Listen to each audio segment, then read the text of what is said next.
geothermal potential? Is it feasible? Is it considered not feasible, or maybe not necessary because it's probably way more power than they would know what to do with? But in the context of maybe that being also provisions for the surrounding islands, anything you can share about geothermal energy?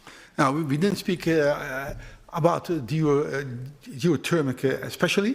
Of course, it can be one of the sources, and it will be discussed on one of the tables. When you are talking about the mitigation table, there the energy companies on Bonaire will be present. And of course, every kind of resource of sustainable energy which exists you can use. But you have to think that even in the Netherlands, we started the last 6 years with this kind of sustainable energy, and it causes a lot of problems. So it's not so easy to have it organized. While we in the Netherlands, we have, until this moment, we have 8 big examples of energy we are using, and which is coming from the earth. So, but we didn't discuss that especially.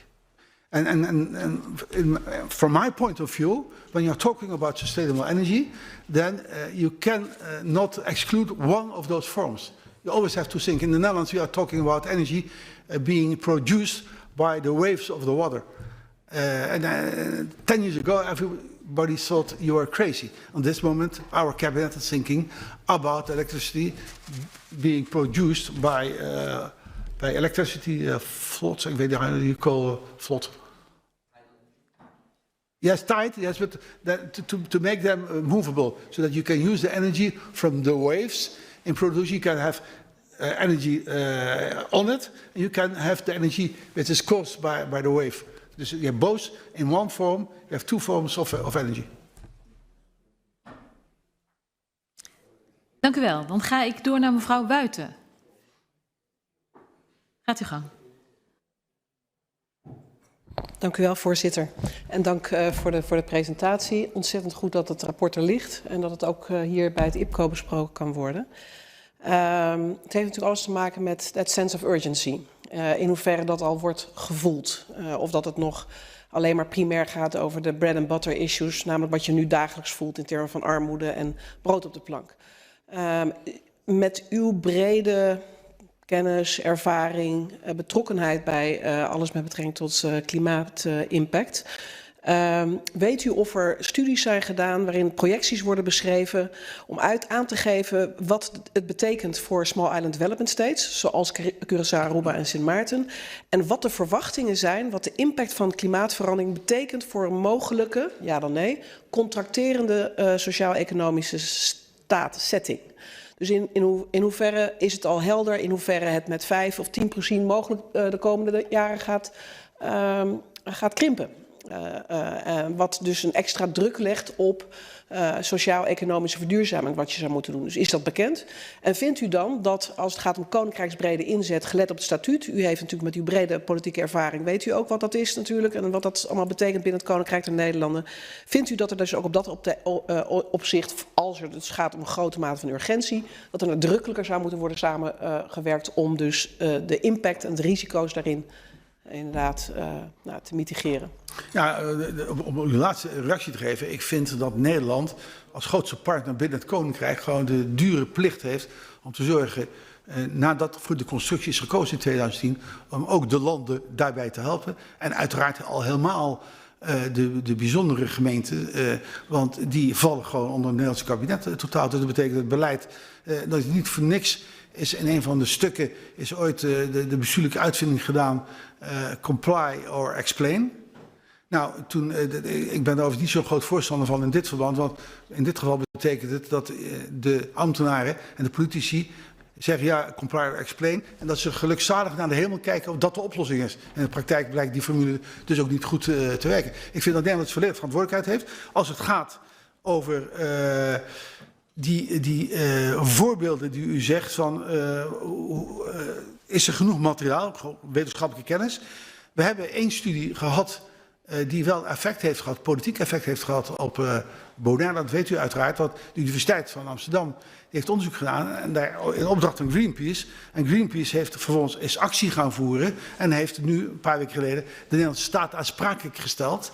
en gezegd, u heeft als Nederlandse staat de verantwoordelijkheid om het klimaatbeleid goed georganiseerd te krijgen. Dus dat is het onderzoek wat bestaat. Er zijn ook wat praktische onderzoeken geweest van wetenschappers. Nou, waar ik op aandring is dat je dat geconstateerd laat doen. En dat je ook, het is goed dat u dat weet, ja, ik heb alle wetenschappelijke instituten die in Nederland bestaan en die zich hebben bemoeid met Bonaire of met de Besseilanden, heb ik bij elkaar gehaald. Universiteiten, de KNMI, et cetera. En die heb ik gezegd, jongens, is het dan niet verstandig hulde voor alles wat jullie in het verleden hebben gedaan. Maar is het ook niet verstandig om nu met elkaar afspraken te maken over wat er nou echt nodig is, bijvoorbeeld. Nou, en dat wil het NWO ook nu gaan oppakken. Maar je hebt dus nog heel veel kennis nodig om te kijken wat je specifiek op een eiland kan doen. Ik weet niet of ik uw vraag daar helemaal mee beantwoord. Zeker deels. Nog een klein stukje. Want het lijkt lastig om die urgentie te intensiveren. Zou dat lukken? Dat is dus mijn achterliggende vraag. Op het moment dat je de relatie weet te leggen tussen de impact van klimaatverandering op je sociaal-economische status. Nee, dat ben ik vergeten. Ja. Ja. Want dat is heel belangrijk. Daar hebben we over Bonaire uitgebreid over gesproken. Als uiteindelijk het beleid niet omgaat op een eiland als Bonaire, en dat heb ik ook met het hotelwezen, met de rederijen en met de toeristische organisatie besproken, dan gaat jullie verdienmodel naar de Filistijnen. Als het niet wordt ingegrepen, dus met andere woorden, klimaatbeleid is niet alleen iets voor activisten of voor de overheid, et cetera. Nee, dat tast uiteindelijk ook jullie verdienmodel aan. Net zoals voor Nederland geldt dat het bedrijf die zich keert, het kont tegen de krip gooit als het gaat om klimaatbeleid, heeft ook geen bestaansrecht uiteindelijk weer in Nederland. En dat maar daar wordt heel direct, als het eiland onaantrekkelijk is, dan komen die toeristen straks niet meer. Als er straks geen koraal meer is, dan kun je het vergeten dat er mensen daarna, van het nu zagen we daar naartoe komen. En dat begrijpen ze dus inmiddels heel goed. Want de eigenaren van die resorts daar, en van die toeristische organisaties, die verwoorden zelf ook, ja, we begrijpen dat we vanwege ons verdienmodel ons ook op dit terrein moeten inspannen. Maar wat kunnen wij dan precies doen? En dat moet worden afgesproken. We kunnen voorstellen dat de vliegbewegingen natuurlijk moeten afnemen. En als je niet kunt vliegen, dan gaat dat effect hebben op je toerisme. Wat heel interessant is, dat voorbeeld wil ik noemen. In mijn rapport zeg ik er een heel klein beetje over, maar ik was blij verrast met de positie van die de directeur van de luchthaven innam. Want wat doet hij? Hij is afkomstig uit Nederland. Wat doet hij? Hij zegt, ik heb een geweldig areaal nog over. Ik kan daar heel veel zonnecellen kwijt. Als ik mijn eiland geschikt wil maken om op termijn om elektrisch te vliegen, met kleine vliegtuigen dan heb ik heel veel elektriciteit nodig. Laat mij dat leggen en laat mij die elektriciteit, als er geen nog vliegtuigen zijn, laat mij dat bijvoorbeeld gebruiken om te zorgen dat het openbaar vervoer echt komt daar en geëlektrificeerd is. Een van de meest merkwaardige ervaringen die ik had toen ik daar was, dat ik hoorde van een ambtenaar, van iemand van Bonaire, die had een telefoontje gekregen van een Nederlands departement. Ik zal niet vertellen wat. Ja, we zijn bezig met klimaatbeleid, et cetera, et cetera. En we willen in Nederland gaan met openbaar vervoer, zijn we bezig met elektrificeren. Hoe gaan we dat bij jullie aanpakken? Nou, toen kreeg hij te horen, ja, we hebben 150 bushaltes, maar we hebben geen bussen. Die bushaltes staan daar bushalten te wezen en er is geen bus die rondrijdt. Terwijl je zou denken, het is toch heel simpel. Ik heb er overwogen om het in mijn rapport te zeggen als een soort exclamatie van hoe simpel kan het zijn. Het is heel simpel om 3 elektrische bussen aan te schaffen en die de hele dag door van de ene kant van het eiland aan de andere kant te laten varen. En dat hoef je niet ingewikkeld. De bushaltes bestaan er al, alleen de bus ontbreekt.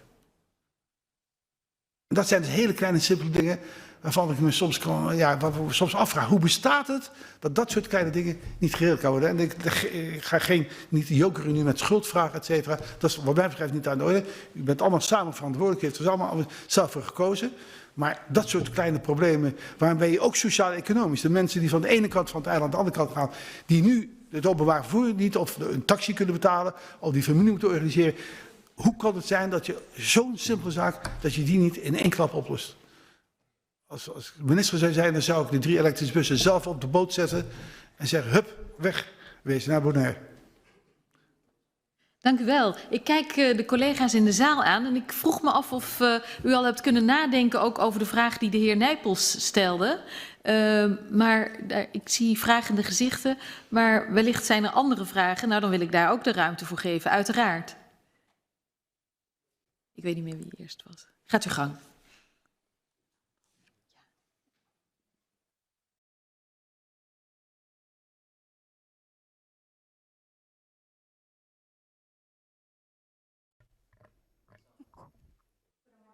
Bom dia.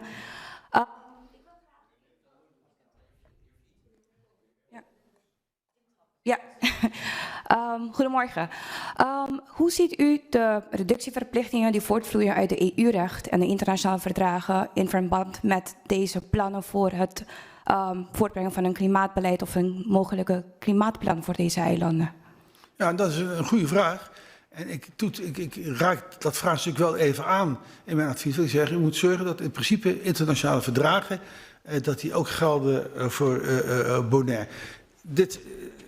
Deze vraag is daarom ook zo ingewikkeld, omdat de Europese gemeenschap is een gemeenschap en bestaan uit een groot aantal verdragen. Ik vind dat je dat een keer moet uitzoeken. Hoe kun je gewoon de 3 eilanden ook laten participeren zoveel mogelijk. Alleen, het is makkelijker gezegd dan gedaan. We hebben andere landen, Frankrijk, natuurlijk met een aantal departementen, Outre-mer, waar ook dezelfde vraagstuk aan is of ze onderdeel zijn van de Europese Unie of niet. Ja, het is niet voor niks dat in Sint Maarten, dat daar gewoon de euro de munt is. En in plaats van op het Nederlandse deel, de Antilliaanse of de euro. Nooit begrepen waarom dat zo geregeld is. Het is wel een belangrijke discussie om te voeren, gezien dat via de LGO-besluit zijn de eilanden wel, hebben ze wel een associatie met de Europese Unie, waaruit ook verplichtingen voortvloeit. En deze LGO-besluit die verwijst constant of continu naar de internationale verdragen en andere protocollen. En uiteindelijk is er toch nog geen medegelding qua betreft de reductieverplichtingen. Nee, maar dat zou voor mij, ik adviseer dus ook het kabinet en de Eilandsraad van Bonaire om dat onderwerp van medegelding van internationale verdragen, om dat op de agenda te zetten en daar afspraken over te maken. En ja, u zou dat eigenlijk al veel eerder hebben moeten doen als land. Want u heeft daar nog veel meer mee te maken. Ik kom van de 3 beste eilanden, hebben een andere positie dan u als land en met een aanzienlijk aantal inwoners. Maar dat reikt ook een beetje aan mijn vraag. Misschien kunt u daar iets over vertellen. Wat heeft u nou op uw eigen eiland aan klimaatbeleid gedaan? Is dat een issue? Of is dat geen issue? Heeft u daar actie over? Of blijft het bij mooie, warme woorden, maar die uiteindelijk niet leiden tot klimaatbeleid? Mevrouw Kroes, ja, u mag hoor, als u... Mevrouw Kroes is van Aruba. Ja, een beetje gemeen van mij. Ja. Ik weet wel wat mijn rol is, maar ik ben altijd een beetje ondeugend. Nee, ik vind het belangrijk dat die vraag gesteld wordt. Want het is inderdaad zo dat... het is een grote issue. Niet alleen maar wereldwijd, maar ook voor onze eilanden. En we hebben gezien dat er wel heel veel aanzet is geweest onder verschillende regeringen om toch aan die klimaatveranderingen te werken. Maar uiteindelijk zie je wel dat die capaciteit ook nog die inzet financieel ons beperkt voor die grote impact. En die continuïteit ook op politiek niveau. Dat is gewoon eerlijk, dat moet gewoon eerlijk gezegd worden. Maar uiteindelijk zie ik wel dat er nog heel veel ruimte bestaat om ook binnen het Koninkrijk een goede samenwerking te bouwen. En ook nog, uiteindelijk hebben we gewoon juridisch gezien zoveel internationale verplichtingen die een koninkrijksaangelegenheid is. En vaak zijn we wel kieskeurig van wat wij als koninkrijksaangelegenheden zien en niet. Ja, ik begrijp wat u zegt, maar ik laat het issue van geld even buiten beschouwing. Want je moet eerst voor jezelf als eiland weten, wat wil je doen aan klimaatbeleid? Wat zijn nou onze problemen? Als het gaat over adaptatie, over mitigatie, wat willen we daaraan doen? Wie zijn daarvoor verantwoordelijk? En dan komt vervolgens natuurlijk ook de financiële, wat is in Nederland ook bij het klimaatakkoord, dat werd ook doorberekend. Dat ook, dat gaat natuurlijk kosten uit voortvoeren. Maar je moet eerst wel, voordat je gaat klagen, wat er in Nederland ook gebeurt, over we hebben geen centen, wie gaat het betalen, moet je eerst wel weten wat je wil. Dus ik zou u willen adviseren, per eiland, zorg ervoor dat u echt een klimaatagenda maakt die breder is dan alleen maar het produceren van papier en het uitspreken van intenties. En als u daar dan mee aan de slag gaat, dan komt u uiteindelijk ook bij de personele invulling, bij de financiële invulling. Ja, en dan zult u toch in dat mooie koninkrijksverband waar u voor heeft gekozen, zult u dan moeten praten, hoe gaan we dat op ons eiland, hoe gaan we dat wel of niet uitvoeren. Maar het moet wel politieke prioriteit zijn. U zei eerder dat u graag geen politicus aan tafel wilt zien zitten, aan die klimaattafel. En dit is volgens mij onder andere een van de redenen, want die continuïteit qua beleid, dat Dat is een groot probleem voor ons op de eilanden. En het is niet dat we geen plannen hebben. Mitigatie, adaptatie, mitigatie is een groot prioriteit voor Aruba bijvoorbeeld. Maar uiteindelijk zie je wel dat het vaststellen van een klimaat-energiebeleid die voor een langdurig of die continuïteit aangegeven kan worden, dat blijft een groot probleem. Ik zou, als ik u was, een motie indienen in uw eilandse raad en zeggen wat u wilt hebben. Wat u georganiseerd wil hebben. En dat kan natuurlijk in overleg ook met het Nederlandse kabinet. Het is ook zo, als Jette had ook nee kunnen zeggen tegen Bonaire, maar Jette vond het zelf van het allergrootste belang dat er werd ingegrepen. Buitengewoon gemotiveerd, hij weet er ook veel van. En hij neemt ook de lead, hij laat het ook niet rusten. Dus je moet ook gewoon... maar goed, dan kom ik in het overleg wat u voert. Dan, over Bonaire durf ik nog iets te zeggen, maar over het overleg tussen de 3 landen en het kabinet, daar blijf ik echt buiten. Waarschijnlijk een mooi moment om een goede invulling te geven van hoe we binnen het Koninkrijk samen moeten werken. Ik zou zeggen, mijn handen jeuken. Goed, ik constateer dat daar overeenstemming over is. En dan geef ik nu graag het woord aan de heer Rozenmuller en daarna aan mevrouw Westcott-Williams. Gaat uw gang.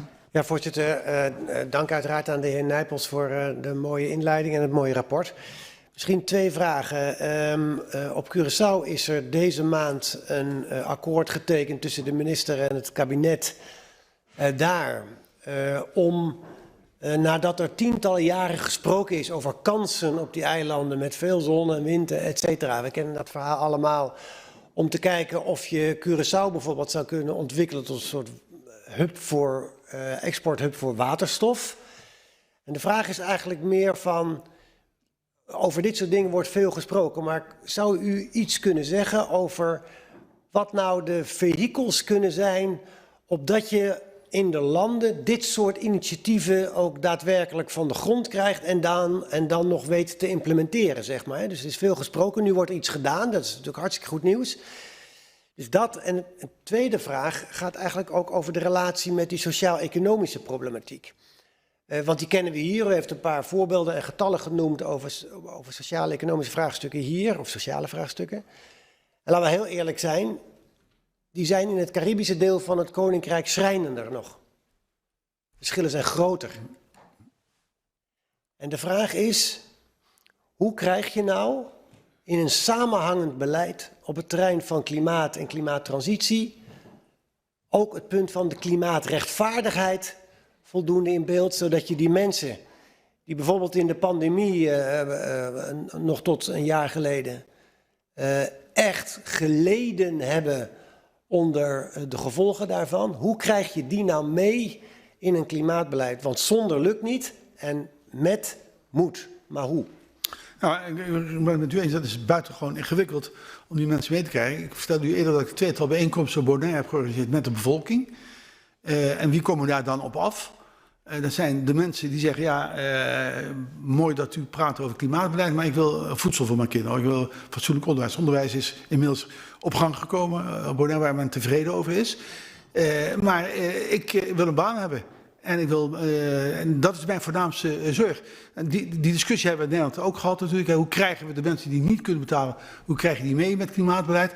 En daar bestaat geen gemakkelijke oplossing voor. Dat betekent dus, in Nederland faciliteren we dat soms de subsidies, waardoor mensen maatregelen kunnen nemen om een huis te verduurzamen, om zonnecellen te kunnen aanschaffen, et cetera. Maar die discussie die ga je niet in één klap oplossen, maar hij is wel, en ik noemde even die getallen van Nederland om aan te geven dat wij ook in Nederland een armoedeprobleem kennen, en niet zo klein, maar bij u op die eilanden is het een stuk groter.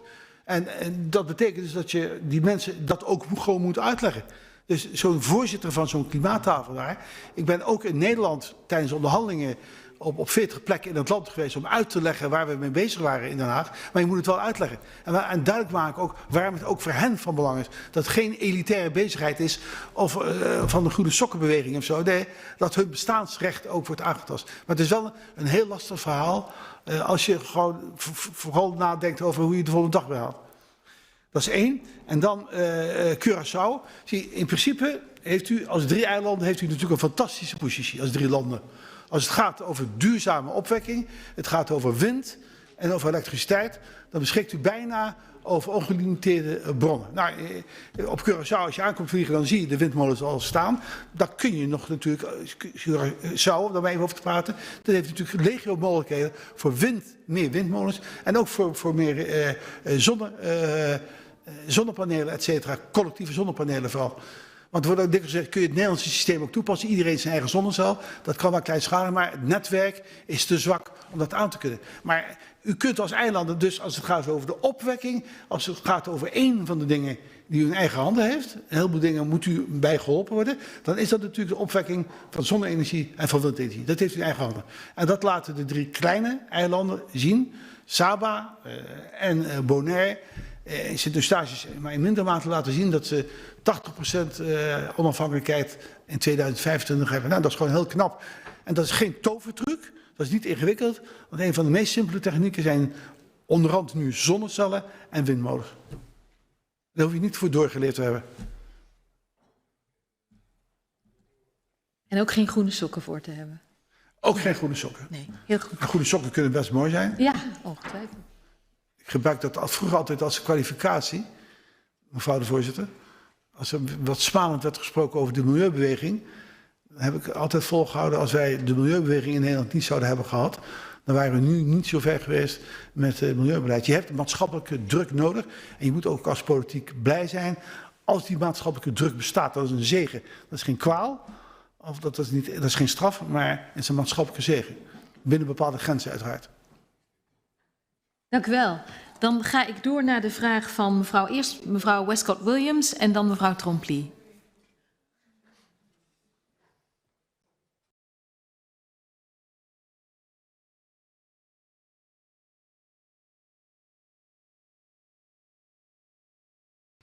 Goedemiddag en meneer Nijpels, bedankt voor uw presentatie. En mijn vraag is misschien ook een antwoord of begin van een antwoord op uw vraag. En dat is namelijk het volgende. Eerst, er is geen verschil van mening over het moeten hebben van een klimaatagenda. We moeten weten waar we naartoe willen en waar we naartoe werken. Onlangs is ook op Sint Maarten, door de regering van Sint Maarten, met de minister een akkoord ondertekend, een MOU, waarbij de landen aanspraak zullen kunnen maken op fondsen van het Nationaal Groeifonds en de SDE-middelen. En dus ik geloof dat met die afspraken er beweging zal komen in het werken naar een klimaatagenda. Want die afspraak is wel heel duidelijk dat het moet gaan over duurzame projecten vallende onder de paraplu van die fondsen. Mijn vraag dus, ik denk dat wij dan daarna uw vraag kunnen beantwoorden. Wat doen jullie aan klimaatverandering? Wat doen jullie aan klimaattransitie? And so my question to you is, are you in any way involved with assisting, like a St. Martin that signed this MOU? It's rather sumir, we would say, but it gives a direction. It's about climate transition and everything that goes with it. And are you in any way involved with or would you become involved with the working out of this investeringsprogramma dat te maken heeft met klimaattransitie, mitigatie, adaptatie? Dus bent u daarbij betrokken? Want die afspraken die zijn getekend. Ja, op deze plaats, ik ben op de hoogte uiteraard van die 2 afspraken die zijn gemaakt. Die heeft gemaakt met Jette. En dan komt weer het verhaal van de financiering komt weer naar voren. Maar wat ik benadruk is dat, los even van dat u financiering krijgt voor bepaalde projecten, dat projecten moeten ook passen in een totale aanpak. En dat mag niet op incidentele basis gebeuren. Dus ja, mooi dat het Nederlandse kabinet u toegang geeft. Nou, als u onder het Nationaal Groeifonds valt en een project, dan zult u wordt daar niet gelukkig van als u die procedures een beetje kent. Dus dat is voor Nederlandse organisaties zeer ingewikkeld, laat staan voor u. Dat is zeer ingewikkeld, maar het is heel mooi dat Jette dat heeft toegezegd, dus dat juich ik toe. Maar het moet niet in de weg staan dat u eerst een totaal beleid formuleert. Dus als ik u was, zou ik zeggen, nou, gefeliciteerd tegen uw gedeputeerde. Hebt. Mooi dat je dat voor elkaar hebt. Maar ik wil graag een totaalplan voor de aanpak, in dit geval op uw eiland, voor Sint Maarten. Akkoord. Maar die... Dan even mijn involvement. Mijn involvement is in principe opgehouden op het moment dat ik het kabinet in de vorm van Jet, in de vorm van de gezaghebber, daar op Bonaire mijn rapport heeft overhandigd. En ik ben altijd beschikbaar als een minister of wie dat ook vraagt om goede diensten te verlenen. Maar in ieder geval duidelijk, ik ga niet die onafhankelijk voorzitter worden op Bonaire. Want dat moet echt iemand zijn die fulltime voor een bepaalde periode met die onderhandeling aan de slag kan gaan. Maar ja, ik zou eigenlijk aan u willen zeggen, hoe denkt u nu, want u heeft alle drie hetzelfde belang, hoe zou u dat nou voor uw 3 eilanden, voor uw 3 landen geregeld willen hebben, die aanpak? Hoe zou u dat debat aan willen? Want dat vind ik interessant. En dus even los van dat geld. Ja, ik weet niet, ik kan niet praten voor de regering van Sint Maarten of zij zelf zorg kunnen dragen voor de investeringsprogramma. Dat is een programma die er moet komen. Maar mocht dat wel het geval zijn, dat ze daarvoor hulp nodig hebben, dan vraag ik mij af of jij, meneer Nijpels en collega's daarbij behulpzaam zouden kunnen zijn. U bent reeds op dat gebied bezig. U hebt reeds ervaring op de eilanden. Dus vandaar mijn vraag. Dus ja, inderdaad, er moet een programma, er moet een agenda komen. Maar mocht er hulp nodig zijn om daartoe te komen, waar kunnen wij die dan zoeken? Mocht het nodig zijn. Nogmaals, ik kan niet praten voor de regering van Sint Maarten. Op het gevaar in een soort openbare sollicitatieprocedure terechtkomen, zie je als iemand een beroep op mij doet, of dat daar landen zijn of de minister, en er moet worden geholpen, op tijdelijke basis, dan ben ik daartoe graag altijd bereid. Maar ik houd toch nog even strak die volgorde aan. U moet eerst, die 3 eilanden, moet u uw beleid ook durven te formuleren. En dat vragen aan uw dagelijks bestuur in de 3 landen. Of aan uw regering in de 3 landen. Meneer Nijpels, ik deel uw zorgen, omdat ik de voorwaarden heb gelezen voor de projecten die gefinancierd kunnen worden uit die fonds. En het gaat over, je moet kunnen bewijzen dat ze duurzaam zijn, dat ze energietransitie betreffen, et cetera, et cetera. En ik kan me voorstellen dat dat in Nederland al aan problemen teweeg kan brengen. Maar dan kunnen we ook ons voorstellen wat dat betekent voor de landen in het Caribisch deel, die moeten zorgen die daarvoor moeten zorgen. Ja, nee, maar u begon iedere keer over de financiering. De financiering is maar één van de dingen. U moet eerst weten wat u precies wilt realiseren. En dan ga je kijken, hoe ga je het financieren en welke bronnen kunnen we daar. Dus je moet het in een totaal, ik vind het afschuwelijk het Nederlands, maar een totale plaat maken. Dank u wel, mevrouw Westcott-Williams. En ik denk dat we de vraag die de heer Nijpels stelde ook echt wel als een uitnodiging kunnen zien, die misschien niet nu stand te pede beantwoord kan worden, maar ook een uitnodiging om weer terug mee te nemen naar huis, aan de regeringen te vragen om als parlementen verder over na te denken wat er nodig is en zo dat totaalplaatje of die lange termijnvisie te ontwikkelen. En wellicht kan mevrouw Trompli daar al iets over zeggen of heeft ze een andere vraag? Dat is ook prima natuurlijk. Mevrouw Trompli, gaat uw gang.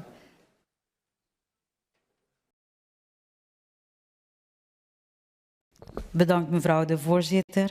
Inderdaad, op een antwoord op de vraag van de heer Nijpels wil ik zeggen van op Aruba hebben we in 2021 een National Energy Policy in het leven geroepen. Het is gemaakt samen, dus de overheid samen met de utiliteitsbedrijven en overige stakeholders. In deze policy hebben ze doelstellingen en streefcijfers vastgesteld. Dus waar we er naartoe werken, bijvoorbeeld CO2-emissies, klimaatneutraliteit, energie-efficiëntie maken van onze bedrijven en familiehuizen. In ieder geval, u kent het beter dan ik, al die streven. Er is een transitiefase ingegaan, waarbij wij als land in een vergevorderde fase zitten, wat betreft de realisatie van een LNG-installatie op het eiland, met het doel om minder afhankelijk te worden van heavy fuel oil. Als het goed is, eind 2024 is het de bedoeling dat die transitie plaatsvindt. Dus dat onze utiliteitsbedrijven dan overgaan, als het lukt, ik weet niet met hoeveel procent, over naar LNG-gas. Ik ben niet master op dit terrein, hè? Dus ik doe mijn best om te reageren. Dat is de bedoeling. De bedoeling is in ieder geval minder afhankelijk worden van heavy fuel oil. Met de bedoeling om ook de stap richting de goede renewable energy te doen. Ja, dat is een beetje de plan dat op tafel zit. Ik weet ook dat de overheid in een verkennend fase zit wat betreft hydrogen. Dat is iets dat ze een paar maanden nu mee bezig zijn, maar dat is echt in een verkennend fase.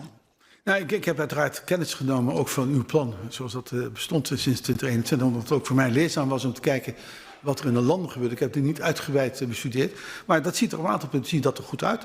De kunst is ook voor u nu als eilandsraadlid of regeringslid, nee, lid van de... Staten van Europa. Staten, ja. Ik haal al die termen even door elkaar. Als statenlid is het natuurlijk ook uw taak om te zorgen dat u ook nauwgezet de uitvoering van dat NPEC kunt volgen. In Nederland hebben we dat georganiseerd doordat het Planbureau voor de Leefomgeving maakt ieder jaar een rapport op over de vorderingen in het klimaatbeleid. Dat rapport gaat naar de Tweede Kamer, er vindt daar een heel stevig debat over. En daardoor kan de volksvertegenwoordiger ook controleren of de woorden die diegene gebruikt, of die ook daadwerkelijk leiden tot uitvoering en tot daden. Dus de controle ook op al die plannen, de politieke controle door u als staten, is natuurlijk van groot belang. Maar het is mij bekend dat op uw eiland al een groot aantal initiatieven bestaan. En ik kan u verzekeren, we doen die controle en we blijven het ook doen. Bedankt. Dank u wel, mevrouw Trompli. Dan kijk ik nog eventjes rond of er nog een laatste vraag is wellicht. Mr. Bryson, gaat uw gang. En overigens tegen de heer Nijpels wil ik zeggen, ik weet dat de heer Bryson, zowel als u in Nederlands of Engels antwoordt, dat hij daarmee uit de voet kan. Het is allemaal prima. Go ahead. Thank you, voorzitter. Mentioned earlier, I believe it was by Mr. Rosenmuller, the sort of socio-economic side of this discussion.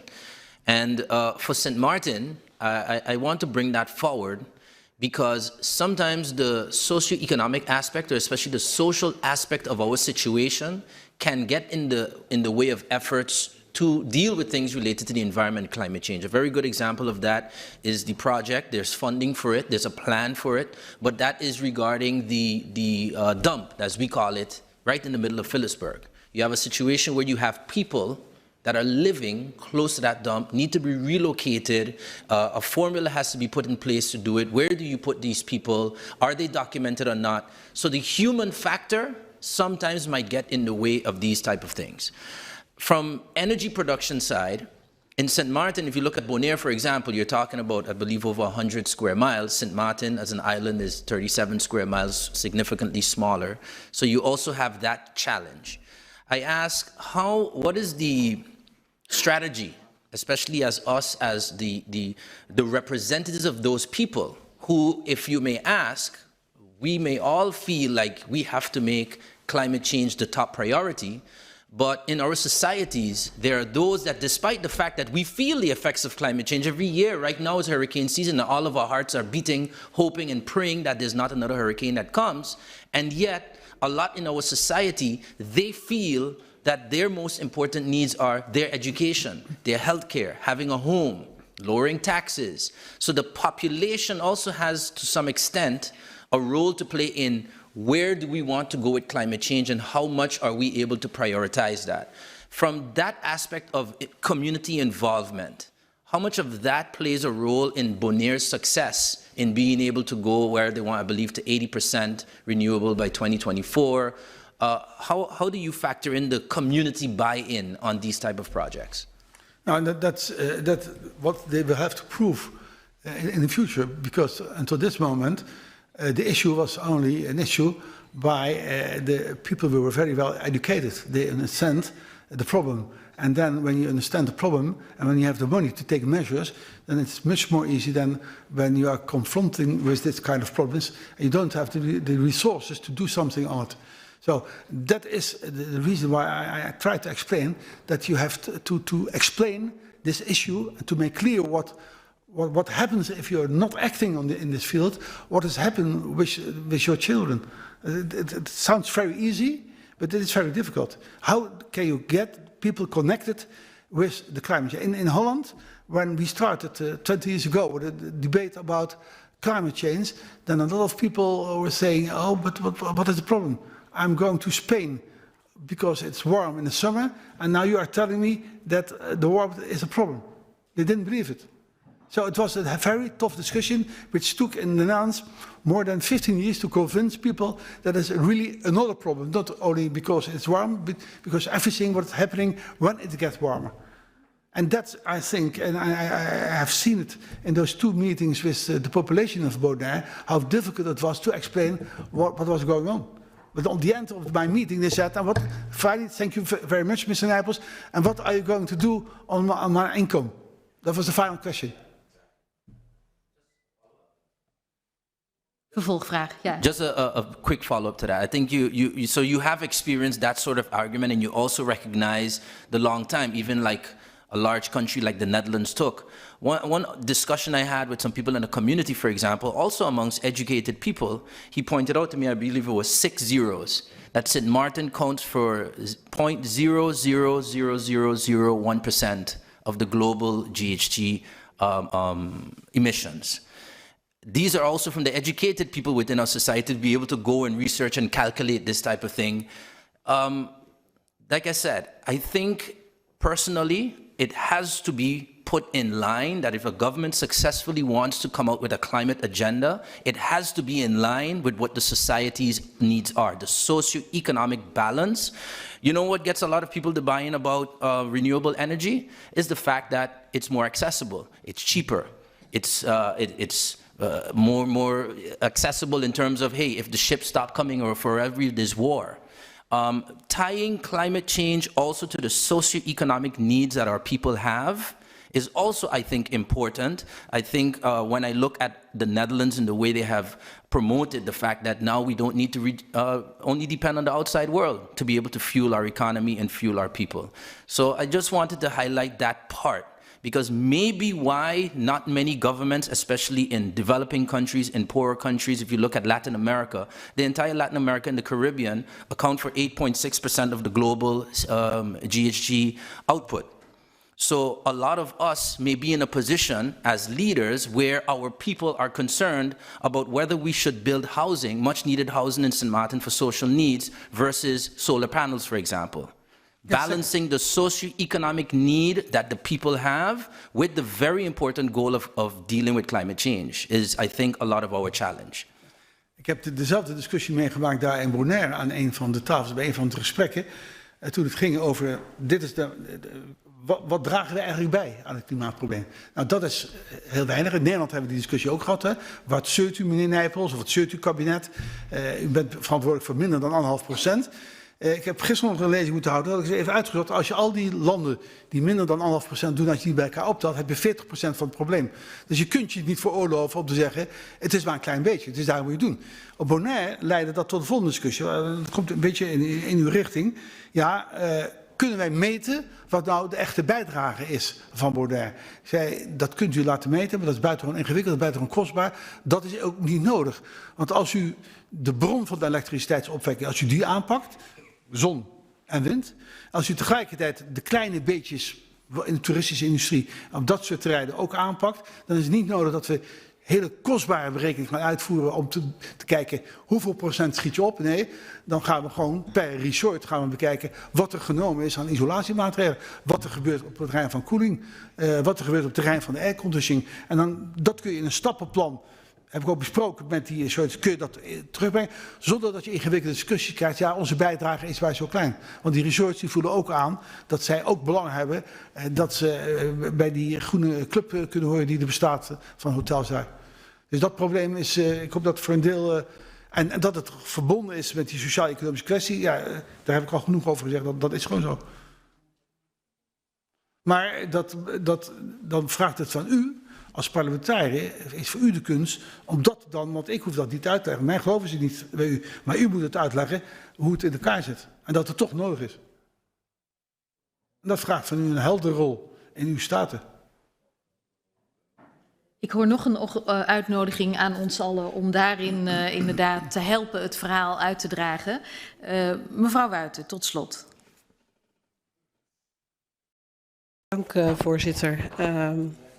Interessante uitwisselingen natuurlijk. En dan weer even terug naar een aantal politieke vraagstukken waar we ons natuurlijk in de 4 parlementen mee bezighouden. Is een hervormingsagenda voor de sociaal-economische verduurzaming van het Caribisch deel van het Koninkrijk. Dat is een hervormingsagenda die sinds de coronapandemie natuurlijk is ingezet. Veel over gehad. Ik weet dat ik in een van de IPCO's heb voorgesteld. Waarom staat klimaatadaptatie daar niet op? Als het gaat om keuzes en prioriteiten, is dat via die werkorganisatie een prima manier om capaciteit en focus aan te brengen. Dus ik heb eigenlijk een vraag, misschien wie daar iets over zou willen zeggen. Of dat herzien zou moeten worden, ja dan nee. Omdat dus inderdaad die impact van die sociaal-economische kwestie wel degelijk aanwezig is. Dus niet alleen maar aan u, meneer Nijpels, maar ook aan collega's, parlementariërs. Ik kijk elke keer naar die uitvoeringsagenda's. We hebben een discussie over een consensuswet daar wel of niet op. Maar ik zie niet zo over klimaat op die hervormingsagenda staan. Is dat dan iets wat op uw eigen hervormingsagenda staat? Hè? Wat niet zozeer per se in de samenwerking met Nederland is. Tweede is dat in die MOU die minister Jette natuurlijk met de minister-presidenten heeft getekend, wordt ook aangekondigd dat er een nieuw 4-landenoverleg gaat starten. We hebben er eentje op het gebied van onderwijs, we hebben er eentje op het gebied van cultuur, we hebben er 4-landenoverleg op het gebied van justitie, buitenlandse zaken. Het lijstje neemt toe. Dus is 4-landenoverleg het mechanisme waarin we met elkaar dus dat overleg moeten voeren? Of moeten we artikel 37 van het statuut, waarin wordt gezegd, nou ja, ga er op een andere manier mee om, moeten we dat hanteren? Dus ook een vraag, misschien niet primair voor meneer Nijpels, maar misschien heeft u er een reflectie over, maar aan collega's, wat jullie daarvan vinden. Ik vind het in ieder geval een interessant onderwerp, maar ik weet niet zeker in hoeverre ik dit moet agenderen. Ja, ik vind het lastig, mevrouw de voorzitter, om uitspraken te doen over de 4 landen die hier bij elkaar zijn. Want die heb ik niet bestudeerd, dus ik kan niet een antwoord geven zonder kennis van zaken. Ik zou dat verder moeten bekijken. Maar in ieder geval, ik zou, voordat u zich in het overleg stort tussen de 4 landen over allerlei zaken, zou ik vooral zorgen dat je eigen broek ophoudt. Dat je op het eigen terrein, dat je het eerst hebt georganiseerd. Nou, een voorbeeld van Aruba is dat voor een deel is het georganiseerd. Dus zorg dat het georganiseerd is en zorg dan, tap dan de kennis die Nederland heeft, tap die af. En dat kun je dan in zo'n overleg doen. Maar goed, daar blijf ik verder buiten. Dat kan ik niet helemaal beoordelen hoe dat werkt. En of het werkt bij u nu.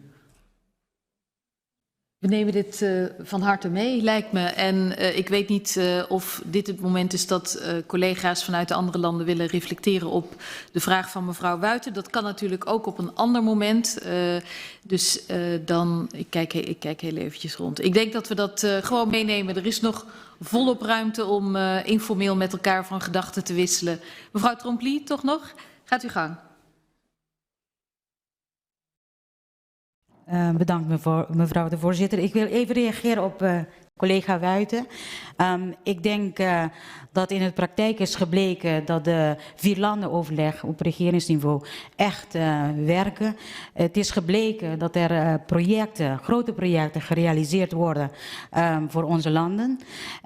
Ik denk dat het een platform is, zeker als we kijken bijvoorbeeld de justitieoverleg, ook die van onderwijs, zijn grote stappen geboekt.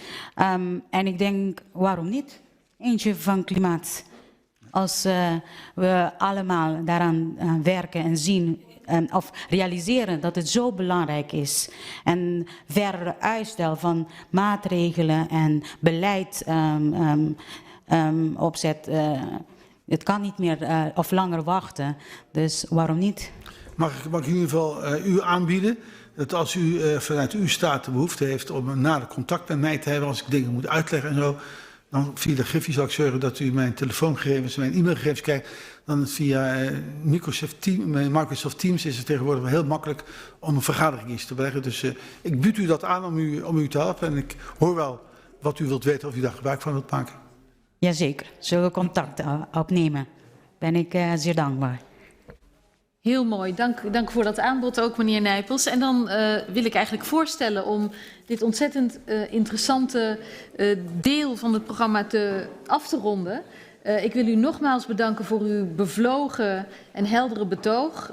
Met verschillende uitnodigingen aan ons allemaal om nog eens goed na te denken, verder na te denken over die visie, ieder land voor zich ook. En vervolgens ook de samenwerking te zoeken waar dat wenselijk is. En ik wil u graag namens alle IPCO-deelnemers een kleinigheidje overhandigen. Dank u wel. Dank.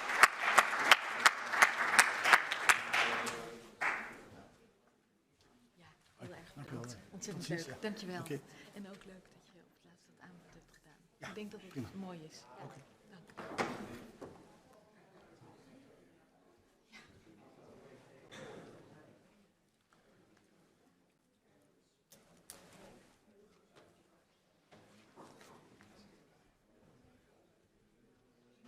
Dankjewel. Dank. Beste mensen, dan hebben we nu even koffiepauze. Dat is heel prettig, even de benen strekken. En dan wil ik u vragen om 3:30, stipt om 3:30. Dus zorgen we eigenlijk maar voor dat u om 4:05 in de zaal bent. Want dan gaan we beginnen met een presentatie over onderwijs. Een presentatie van de Nationale Ombudsman. Ik schors de vergadering en zie u graag om 4:05 terug in de zaal. Dank u wel.